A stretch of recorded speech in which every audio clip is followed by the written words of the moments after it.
Podcasting for Business, episode 15. We've been having some laughs backstage, so we thought we'd carry over the smiles to the official start of the recording. Joining me as always, Ronsley. How you doing, my man? Happy as always. Getting used to doing this on a Friday for me. A Thursday for you. I think you got the lucky schedule, James, so you can have a 3-day weekend. But excited for this episode. I mean, it's 8 weeks in a row we've been doing this, so Huge. Getting it, tap on the back for done. the reps, man. Yeah, excited of that for sure. It's important. Anyone out there who's trying to figure out what to do to get your attention piece, to get more awareness from people about what you're doing, you've got to put some reps in on a regular basis to be able to do that. If this is your first time joining us on Podcasting for Business, we show you how to get more listeners, more clients, and more credibility for you and your business, all from a podcast. We got some great things coming up for you today. Before we dive into what those are, we have 10 biggest mistakes that business owners make with their podcast, as well as specific actions on how to fix them. So you can go to mistakes.wearepodcast.com, mistakes.wearepodcast.com, and you can download a free copy of that, or you can comment mistakes below or join the We Are Podcast Facebook group, and the team will send a copy of that over to you. What we're going to talk about today is the big mistake for today. Every episode, I like to introduce a new mistake, is big mistake number 36, which is being vague about how your listeners can help you. It's very, very important that we remedy that. So that's a big one. And the tactic that Ronsley is going to talk about is the content marketing strategy for one of the biggest companies in the world. There's going to be a lot of great stuff in that one. We also have a very special guest who's joining us. Before we introduce Terry, if there's something that we're putting down that you're picking up, please hit the like button. Drop a comment if there's something that you would like to share with us, or if there's a question that you have, we'll make sure we tackle that in real time. And if you found a lot of value out of this, share it as well so we can help hack the social media algorithms and get more eyeballs on our Podcasting for Business show. Thank you so much for being here. Joining us now is Terry, joining us all the way from beautiful Victoria, in Australia. You've got some Australian accents today. It makes me feel very relaxed. I feel like Terry has some Chris Hemsworth vibes. Just my thoughts. I'm sure there's a slew of women behind him that we can't see at the moment. But Terry, how you doing, my friend? I'm well, mate. Thank you. Thanks for that. That's a good way to start. Terry is the host of the Passive Income Project podcast, and he's also got a business called Cashflow Co. So we're going to talk about all of these different things today. Terry, to kick things off, actually, Ronsley, why don't we hand it over to you, and you could give us a little bit of an overview of how Terry first came to be on the Podcasting for Business show today. Well, for the last year, right, in 2021, we've been doing Clubhouse. So every week we've been showing up on Clubhouse, and it's very different to a podcast interview, where a podcast interview, you kind of have this conversation with the other person, and it's in a silo, it's being recorded on a Zoom or a Riverside or whatever else, and no one really gets to see that. But with Clubhouse, there was this moderation that I had to learn with all these other people that were showing up, and some big ass people that like Paris Hilton and all those kind of big names that I had to moderate. So I had to learn how to do that. But then also we met Terry, who would come in and give this like great sort of contribute to these conversations. But then he joined the We Are podcast group, and I put out a call out to say, hey, do you have a podcast and a business? And does the podcast help or hinder your business in any way? And Terry sent me this long ass voicemail. So Terry, let's start with that. Like, I think that voice message was super important.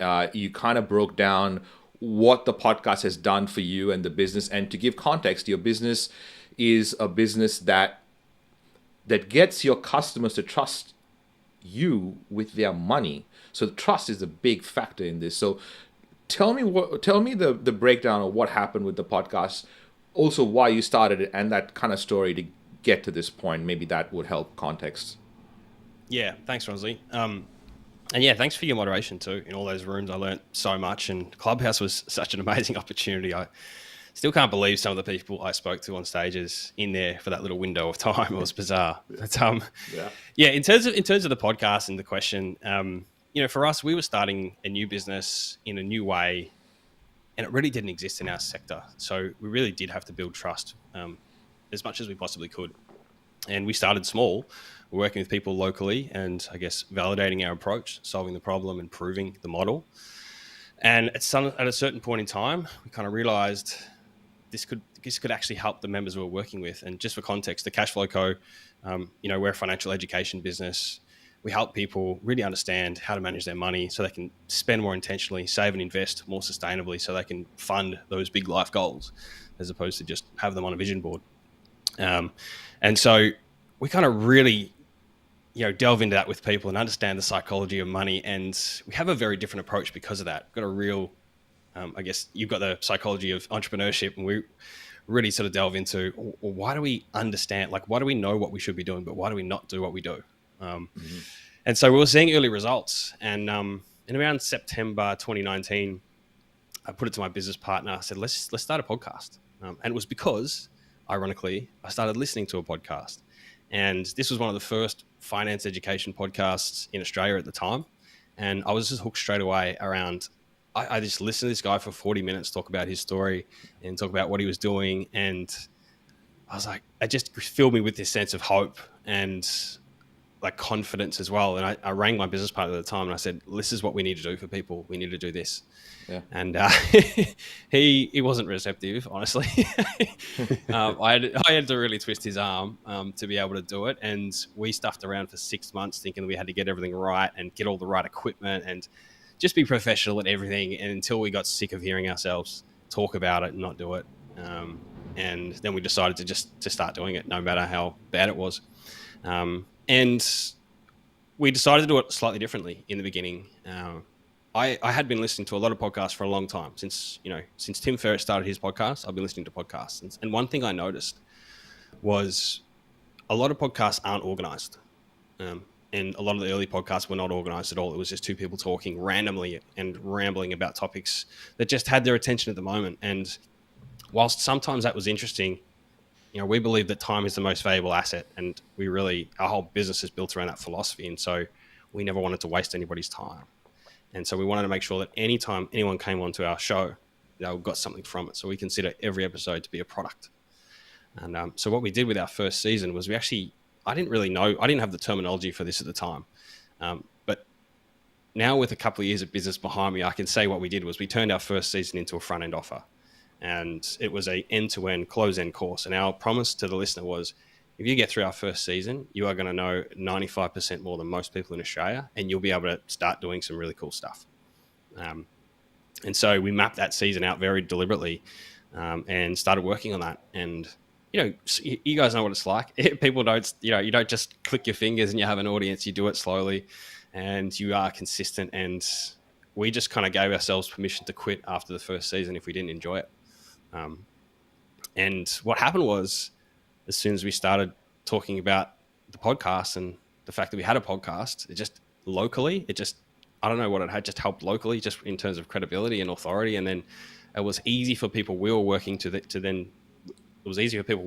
with to then go and share our podcast with their friends when they were talking about it. And it really did help early growth of the business. And it gave us a lot of confidence that this could be, our number one channel. Super steady progress, just a nice upward trajectory. And we're just learning the craft, really learning how to put together episodes and I guess position ourselves, as well as start to bring on guests and things. And that was all fine. And we sort of worked our way up to around 10,000 downloads a month. We're really happy with that, rate of growth. And then everything changed. About 4 or 5 months ago, we got asked to come on to another podcast. And it just so happened to be, ironically, the podcast that asked us to come on was the podcast I first listened to that inspired me to start podcasting. And he has built a big, strong, very dedicated, very committed audience, bit of a cult following.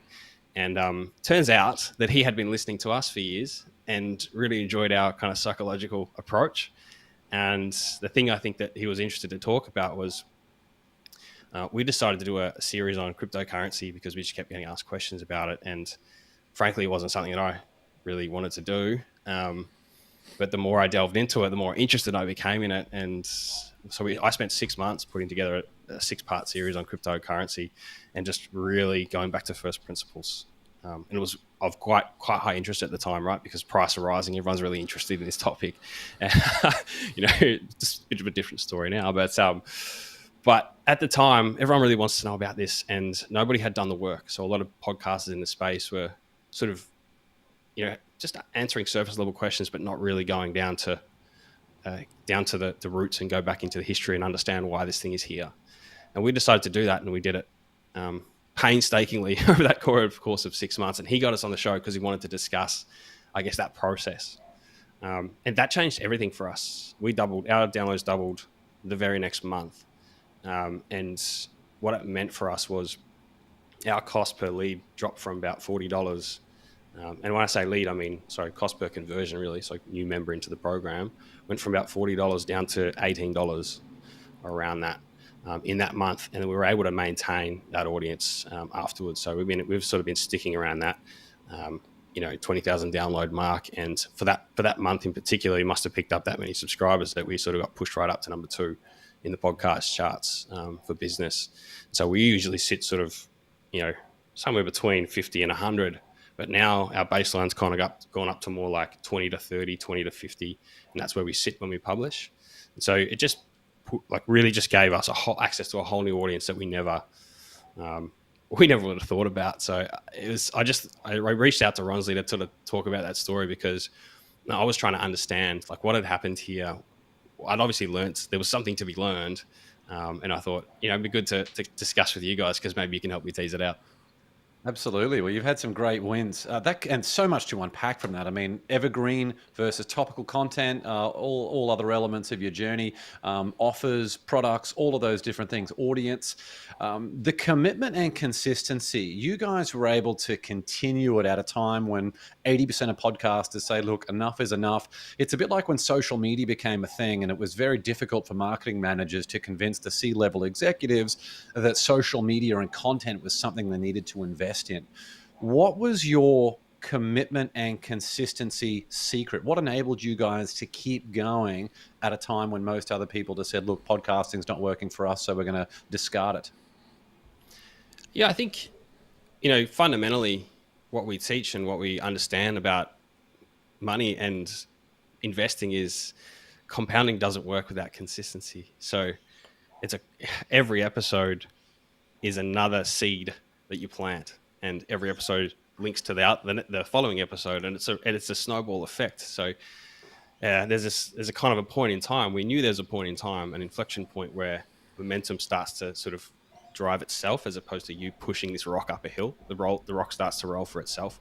We know how that works with money, and we also understand that when it comes to podcasting, I mean, we understand the technology, and it's insane leverage. Right now I'm talking to you guys. I can tell you there's probably 600 to 800 people listening to various episodes on a podcast from all over Australia. So that's like 600 to 800 different salespeople in somebody's ear. And when you understand the power of that, you just go, what an insane opportunity. It's costing me 80 cents a month per episode to have all those salespeople go to work for me. And they don't call in sick. They're very consistent. They perform at the exact same level. So for us, we did understand the long game. And we just knew that, if we did enjoy it and it was something we could see ourselves doing for a long period of time, then who cares what the numbers say in the short term? Because, success does come if you just stick with it. So, but that's easy to say, after the fact. I suppose it's easy to kind of like break it down. Like everyone now that interviews me and says, "Oh, that sounds like a great plan. How did you get out of debt and did all these things?" And I'm like, I'm making the plan up that you're asking me the question now. Like I didn't really have a plan at the time to sort of do this. And now that you're asking me the question, I'm like, oh yeah, I did that. And then I did that. So it seems like this great sort of journey. Were there times in your journey that you thought this is not going to work? You had this pod fade, which is a common term in the podcasting world because 2/3 of podcasts have 7 or less episodes that are being run right now. So people start podcasts and kind of realize the work that goes into it. And there is a lot of work. You mentioned 6 months of work for 6 episodes. So was there a time where you kind of went, I don't know whether I can sustain this, not only, because you keep track of way too many numbers that I don't keep track of, like insane numbers, right? So not only from a money perspective, but even from an energy and a content perspective, maybe you were fading in terms of like, did that even happen through your journey, or did you just have a smooth sail and thought, okay, this is we're just going to keep doing this?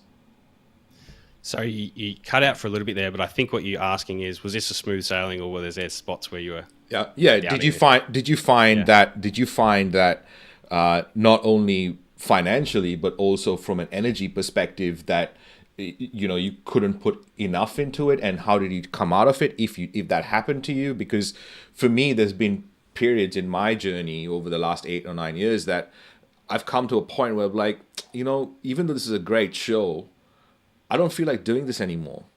And did that ever happen to you? Mate, 100%. Yeah.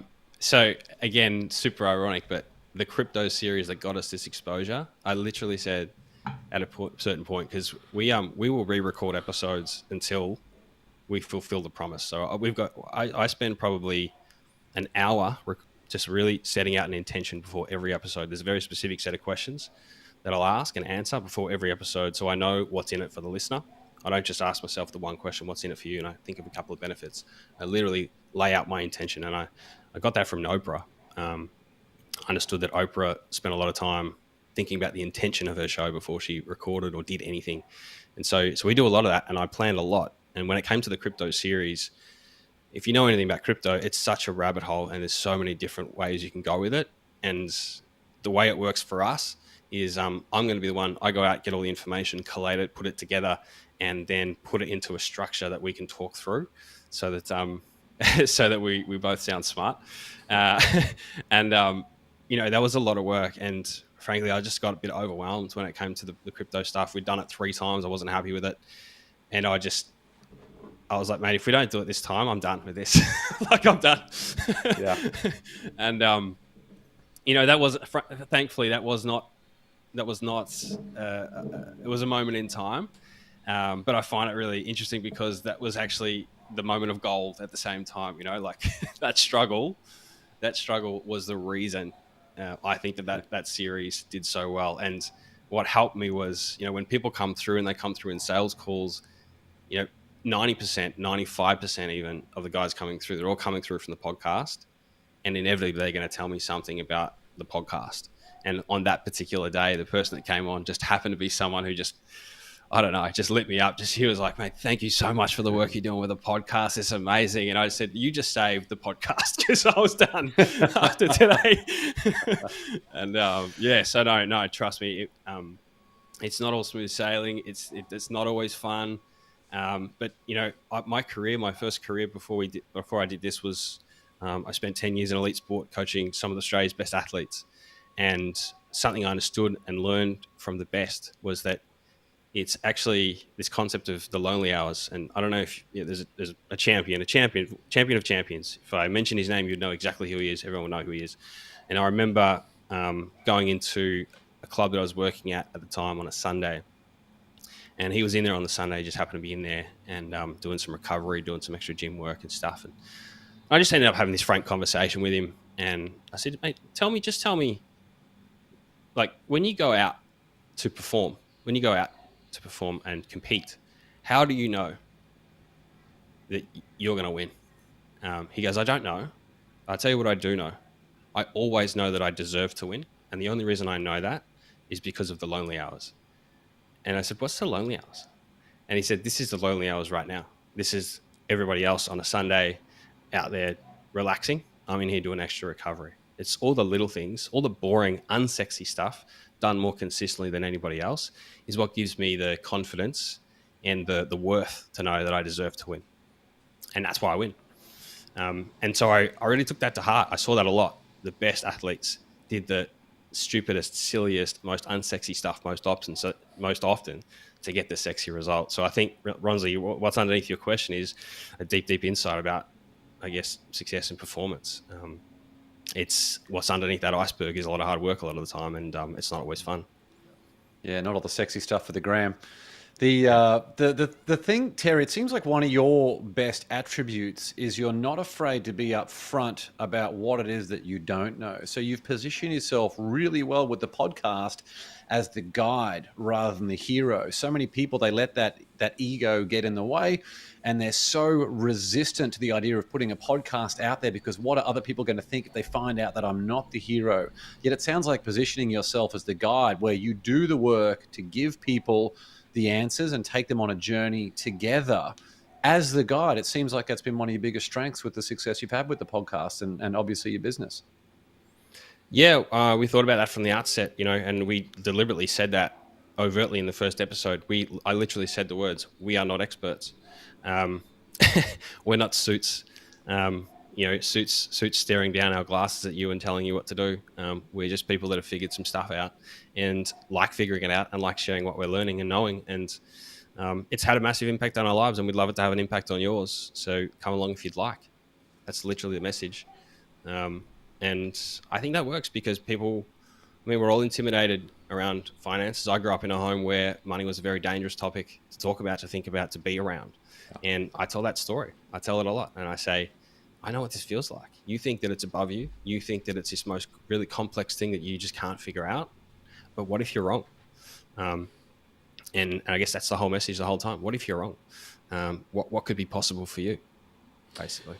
So, I mean, obviously money is such a topic that is usually not brought up. It's not, you mentioned that, it's something that we're not used to hearing about. It's like religion, and politics is probably not spoken about, and people don't want to touch it because the more I know, the more I realize how much I believed that's not true, right? There's an element of that psychology there where I don't even want to know anymore, because if I know anymore, I'll know that I was wrong. And if I'm wrong about that part, I could potentially be wrong about a lot of other things. And there's an element of that. Do you come up against that in your regular work as a business owner, as someone trying to, because you have good intentions where you want to help people, right? Every business owner that starts a business is like, hey, I know I can help you. But there's all these other resistance that comes up in terms of psychology that we are pre-programmed with. What do you do in business to break that down so that you can help these people who are, in marketing terms, leads or prospects, or leads become prospects, so that you can kind of go, hey, I think you should work with us because we can definitely help you. How does that work in your business? Yeah, that's a great question. I guess the first part of it is like the way we frame it is this is actually an opportunity. So you can see the what if I'm wrong as oh my God, my world would crumble. But we look at it and say, but what if you're wrong in the best of ways? So what if life could be way better than you thought? And what if things could go way better for you than you thought? And when it comes to the podcast, how do we do that? I'm not going to sit here and tell you guys I'm an expert, but I think that something that we've learned is some of the content. I really started to learn and understand the difference between top of funnel and bottom of funnel content. Top of funnel content is something like the crypto series. Everybody wants to know about it. It's super topical and it's on everybody's mind. It's on their lips. It's on their conversations. Everyone wants to feel smart about that too. So that's top of funnel for me. It's going to gain a lot of attention. It's going to help people feel more informed and hopefully take them on a bit of a journey as well, where they go in feeling uninformed and they come out feeling like, man, that's actually super interesting. And I feel like if I'm in a conversation, I've got some cool stuff to add to the conversation. That's top of funnel. Bottom of funnel content for me is I'm actually delving into a lot of those beliefs and a lot of the unspoken objections that we see and hear from people. Mm-hmm. And usually they come up in smoke screens and sales calls. Mm-hmm. And so sales calls are that's my best fertile ground for bottom of funnel content in the podcast. It's the excuses people make and the ways we delude ourselves. And I try to unravel that thinking and we actually create content out of it. So I'll give you guys an example. I talk about, we talk about this concept of who, not how, and buying time as opposed to doing everything yourself. And that's essentially what wealth is, buying time. And when it comes to money though, we feel like we have to play this solo game all the time because we're worried about what other people might think. And So I kind of break that down in an episode, and we talk about, the idea that I have to do it myself, and it has to be on me, and I don't want anybody's help. And literally, we kind of say, look, that's a mistake. It's a thinking trap, and it's putting status before success. You're worried more about what people think about you than you are actually achieving your goals. Because if you were worried about achieving your goals more, what you would do is you would put your ego aside, and you would be humble and focus on success. And that's what the champions do. So I give that example of Jordan, and I say, do you think Michael Jordan became Jordan by himself? Do you think he just practiced his whole life by himself and then all of a sudden emerged one day as Michael Jordan? No, he had coaches all the way through. He put success before everything else, and that's why he's Michael Jordan. He didn't put status first. He put success first. So I think about those types of thinking traps. And, I'm not saying that I've never fallen trap. Like, we all fall prey to these things. So the first kind of place I look is myself. When I've deluded myself, when I'm in my own way, how am I doing it? And then when we're in these sales calls, that's great opportunities for us to learn as well around what stops people when they really want the thing, but they hold themselves back. I don't know if that answers your question, but yeah, totally. Yeah. Terry, how do you balance? You've mentioned a lot about crypto and how that was doing such a great job of getting more people listening and subscribing to the podcast.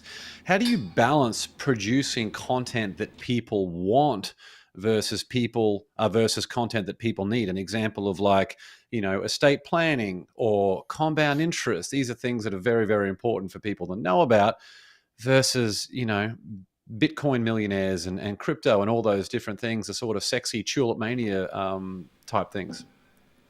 Yeah. So I guess the big thing, and it probably goes back to Ronsley's question there, is there's this concept of give the babies their milk before you give them their meat. And I think you really got to take people on a journey, and like, if you hit people straight with that, they're sort of like, let's just dive into the numbers around this or whatever. Like, that's honestly inherently boring. You need to connect it to people's life, what it means for them first. And, we've done a lot of research into financial wellness. We didn't just come into this and go, yeah, we think we know some stuff. We really wanted to get a PhD in the problem. And what we've understood through the research and also through our experience is people's behavior matters more than anything. What is their behavior? And how do you change their behavior? I understand that as a coach. I understand how behavior works. But then the thing that's in front of that is, what is it that informs behavior? It is always attitude. It's always the way you frame something. And so 90% of the content of our podcast is always about attitude and behavior. And when it comes to the actual doing and the support side of that, and that's why people come to us. We want to basically build a big on-ramp where they say, okay, I want to get to the point where I am doing. We don't want to hit with people with that over the head at the start, because, as I said, in and of itself, it has, without any context, without any connection to life and what it means, it's a very boring topic. And so we don't really spend a lot of time on it, frankly. I would suggest there's probably 10% of our episodes where we really delve into, so for example, there's an episode on debt recycling, which is a strategy where people take out, equity from their home. They use that to convert it into deductible debt, build their passive income quicker, and people love that episode. But if we did that every episode, I guarantee you, we're not getting anywhere near the level of listeners. We don't have that engagement. But see, that's the difference, right? The difference between you and, so obviously I've spoken to a lot of business owners. The difference between what you've understood and what a lot of business owners take a while to understand is the difference between the two different audiences. The audience that is ready to buy from you, which most business owners are used to, because they're used to people coming to their business traditionally and kind of go, hey, I have this problem. And both James and I are in past lives financial advisors, so I know how the traditional, I was for a shorter period of time, and James did a whole bunch of more stuff, but I know how the industry works, right? And how much the concepts are dated in that world. I find that what you understood takes a lot of time for people to understand. Is like, the people that I'm creating content for are not the people who are ready to buy from me. The people I'm creating content for are the people who might not ever buy from me, but I'm trying to help them irrespective. And it's difficult for a business owner to learn that, I suppose, I want to ask this final question before we move into tactics and stuff, but what were unexpected results? Like, what stuff did you see happen in the podcast that you're like, man, I did not even see that coming? Yeah, I think this episode where we were sort of on somebody else's podcast, seeing the value of that it just shocked me. And I kind of look at that and say that's PR, that's PR, and that's you on somebody else's, and that's what I'm doing right now. I mean, I'm gaining access to a whole new different audience. These guys have never heard of us. They probably don't know us from bar of soap. And so what I learned, and the biggest shocking thing for me, is you're building these online businesses. That's awesome, but it's actually still the one-to-one personal relationships that actually explode the body of work. So you've got this body of work, great. Yeah. But without the personal relationships that you're building, you can't leverage that body of work to anywhere near the level you can. So I think for us, I was in this place of like, let's be craftsmen. Let's get really good at the craft. And I think that's great. Yep. But I also think I got to the point we were a bit naive and we should have been doing more of this stuff sooner. Got it. Yeah, I think that was the biggest shock. Yeah, I mean, there's another point that probably should come out of this is how, say for example, you went on that show before you had your podcast, right? You went on that show. What difference would that have made if we were to, hypothetically, if we had go down that path? What would that look like? Yes, I don't think it's anywhere near as valuable. Yeah, I mean, I would liken that to, I don't know, it's like planting one seed a long way away and hoping someone picks up that seed and sees where it came from. It's just the chances are so just not as good, and you don't have, there's nowhere for them to go and get lost and then spend. Because the thing I love about podcasting that has, frankly, is unparalleled is your ability to gain that trust with someone, the power of voice, and the amount of time you can spend. Like I love hearing from people who listen to our podcasts on the sales calls, and then them saying stuff that we said a year ago, forgetting all about it. They saying it like we said it yesterday, and they like. I'll give you an example. So some of these audience that came across from this guest podcast episode we did, we got sales calls. So that sales cycle for some of those people was a week, and they said to us, "We've listened to the first 3 seasons in a week." And so you've taken somebody from a complete stranger to shut up and take my money in a week. Yeah. Like insane, right? It's just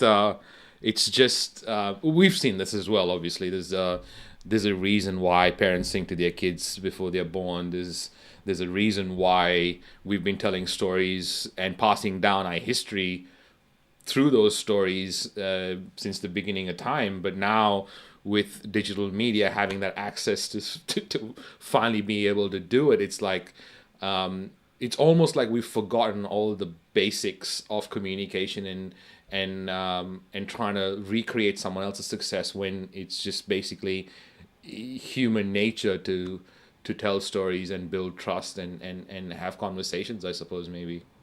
Yeah, and also very importantly too, what was I going to say? Sorry, I completely lost my train of thought on that. I had it, Rons, and then I've lost it. I was like, wow, what is that? And I love, Terry, that you mentioned relationships there, because that's such a huge one, is how we're able to initiate and maintain a regular presence in people's lives is a responsibility that we all need to take very, very seriously with what we're doing. And that's what I was going to say. The point that I had before is, like, if you didn't do this with your podcast, what else would you be doing? Like, Ronsley and I don't know anything else that could possibly give the ROI. I'll tell you what. Everyone's like, oh, I don't know how to start a podcast. But it's like, oh, what's your plan? Have a billboard? Yes, this is where we're going, Terry. I love it. Look, no offense if this is you, but we went to one BNI, and honestly, fuck that. Like, no, just no. Yeah. Now, so don't get me wrong. Like I just said, the value of online real world relationships, but a structure like that, I'm not going to be building a business like that, and I don't care if that's how you've done it. I love it for you, but it just doesn't suit me. Yeah. So that's probably what we would have been doing, I reckon. And this is really networking on steroids, especially for introverts, right? Like, and for an introverted type of person to have this kind of medium. I'm glad I found it, all those years ago, because at the time I thought I was late, but now when people tell me that I've been around for like 8-9 years, I'm like, really? Has it been that long? And it has been that long. It's crazy. Like, I don't even know where the time went. It was such a good, like, 1,500 episodes. Like, I've interviewed over 1,500 people. I would not be able to pay for that kind of experience.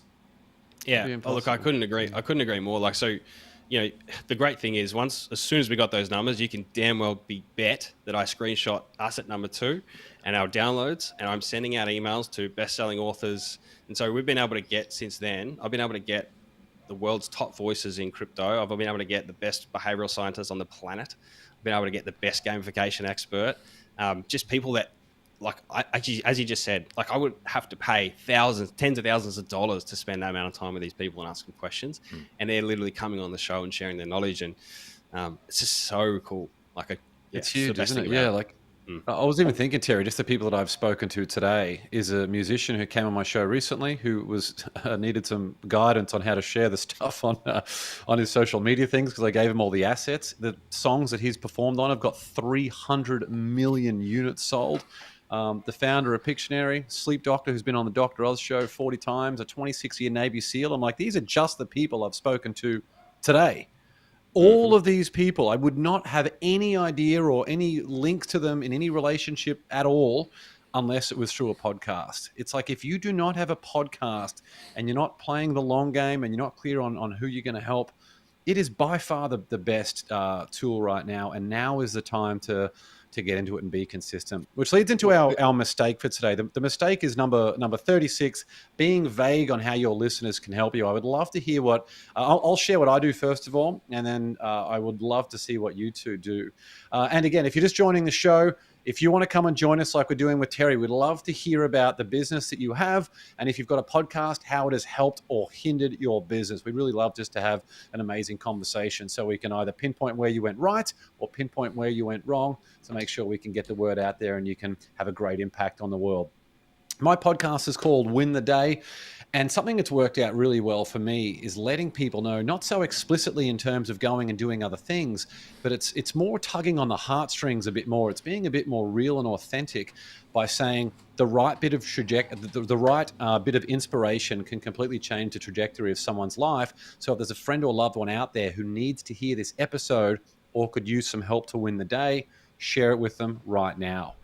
It's a very different and more heartfelt version of what you're trying to do. You're trying to get them to share it with more people, but you're tying back in with the theme of the show. And that's something that I have been doing that works out really well for me. Another thing that you can do is remind people that it only takes them a few seconds to actually take a simple action.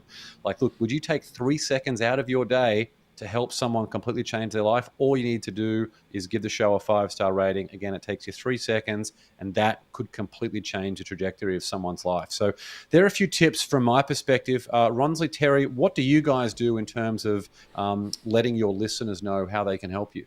I actually loved your script, and in the sense that it was very the first line that you kind of said, which is because it ties into the reason of your show, right? It ties into why you're doing the show. It's reminding them why they're listening to the show all in one sentence, and then also getting them to think of someone else who is in a similar position.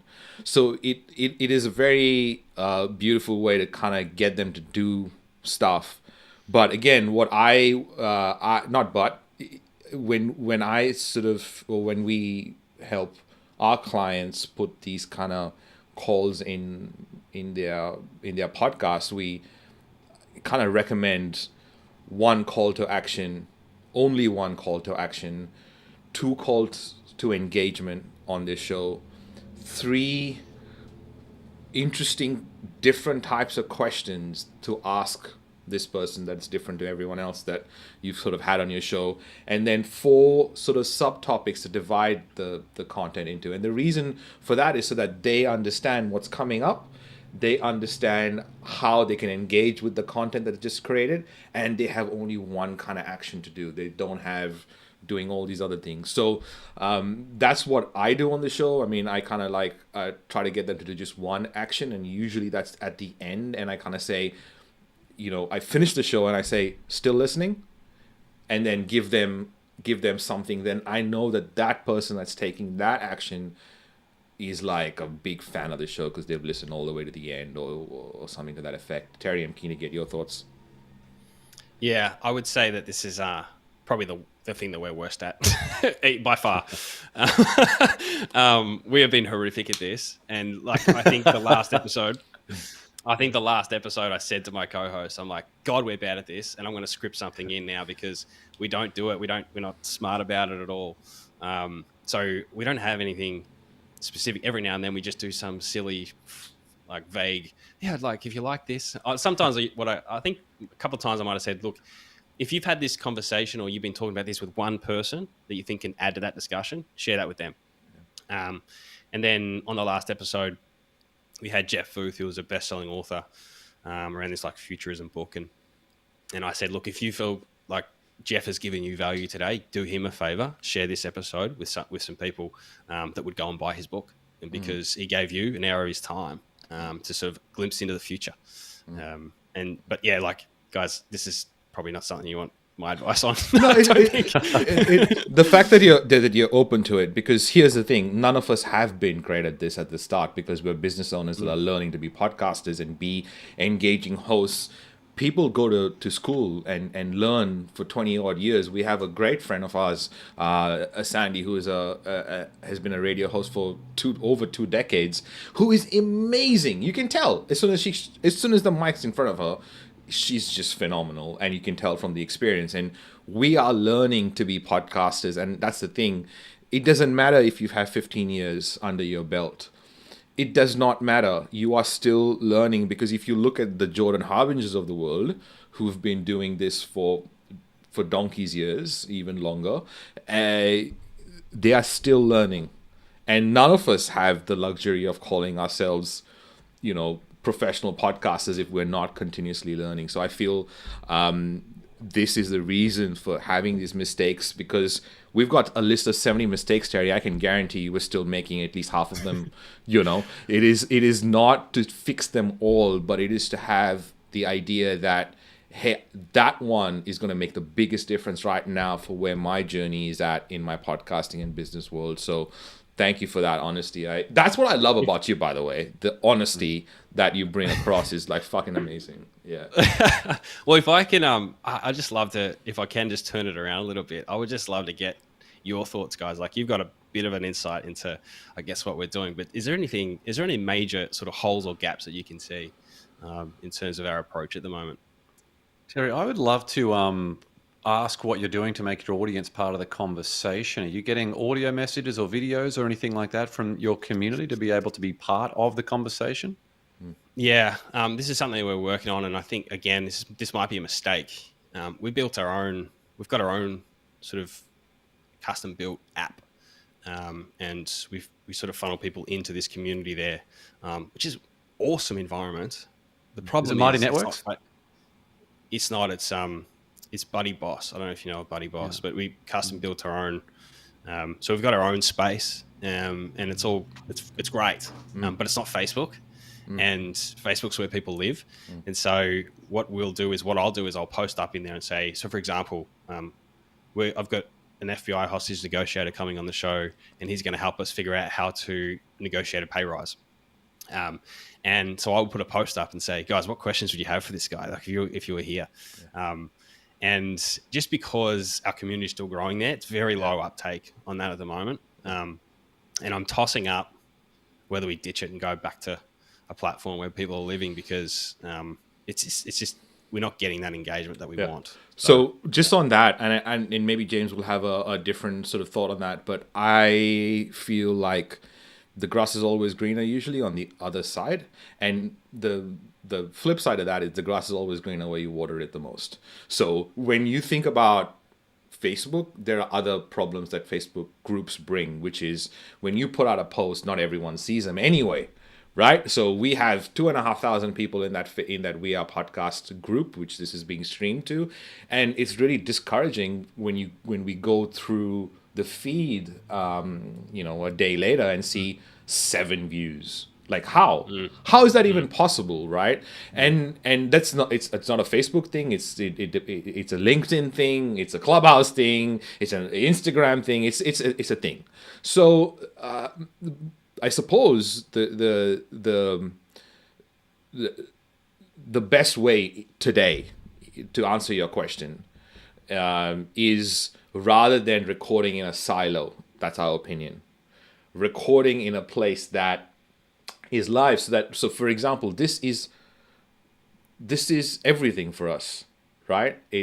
This is our one thing that happens. It's our live, it's our content, it's our podcast, it's our emails, it's everything gets broken down from here, right? And instead of us having this conversation with you only on a Zoom call, which would have been fine and it could have been great and would have taken that, but now, even if 7 people have watched this, it's better than 0 people watching it, right? So I think that strategy, because of Clubhouse, has really helped us look at this differently. Because, for example, you can, and I don't know whether you had a chance to do it, but you can click on the link and add your social channels to this so that it could go live onto your social channels as well at the same time. So we're finding that this method helps us do this live and do it differently and prepare it differently and have a break like the daily show. So we've got 2 more weeks and then we take a break for a month and then we do it again. So, I think live video and live video shorts are the attention pieces.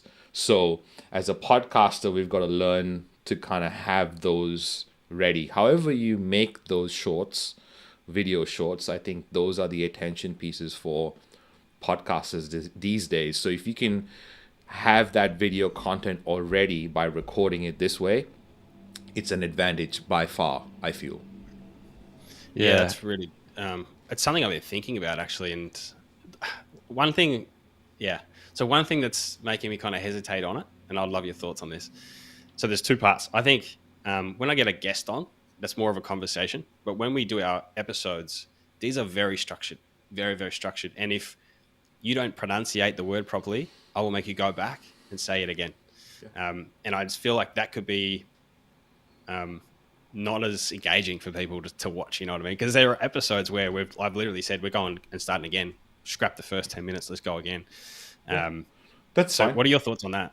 That's fine. I mean, the people that are seeing the live, for example, this live could only go to your clients, right?